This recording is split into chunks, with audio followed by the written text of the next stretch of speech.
Hi, I'm Melissa. So let's talk about saying no.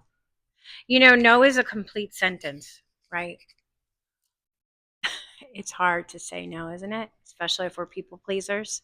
We don't want to say no to our family. We don't want to say no to our friends. We don't want to say no to this event, this concert, this, commitment that you made a year ago, whatever it is. You don't want to say no. You want to say yes because you don't want anybody to be mad at you. But if you thought about it deep down inside yourself, you really wouldn't want to do it. We don't say no enough. Now, imagine somebody says, "Hey, I'd really like to go to whatever it is, this place on Saturday, and you're thinking to yourself, I don't want to go, right? I don't want to do this. I don't want to go to that place, wherever that place is. I don't want to be out. I don't want to spend money. I just want to be left alone. Saturday is my day of rest. But, you haven't seen this person in a bit. And they're like, come on, I never get to see you. Can you imagine just saying no with no reason? Just think about it. Somebody asked you something and you just said no.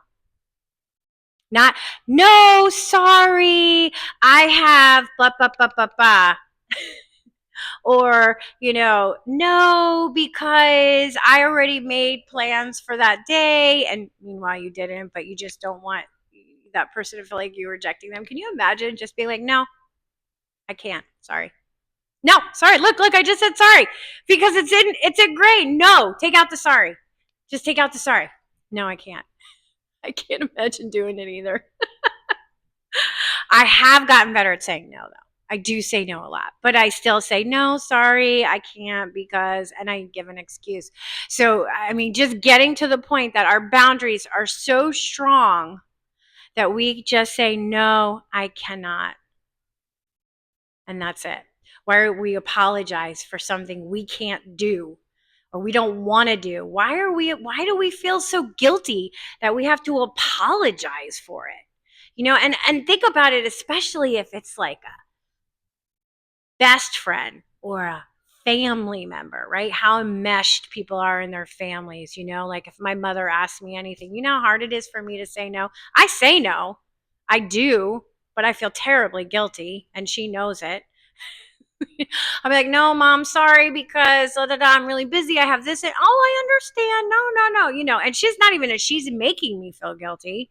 I just feel guilty because it's my mother, and I have a good mother and I'm grateful to the mother that I have. So I want to, when she asks me something, I want to do it.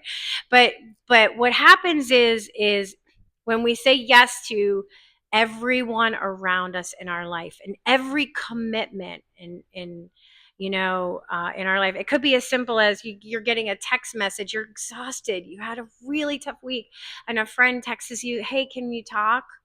And you love your friend, but you're exhausted, you just want to go to bed, or you just want to go take your nice hot bath or whatever you do for yourself, and you're not available emotionally at that moment.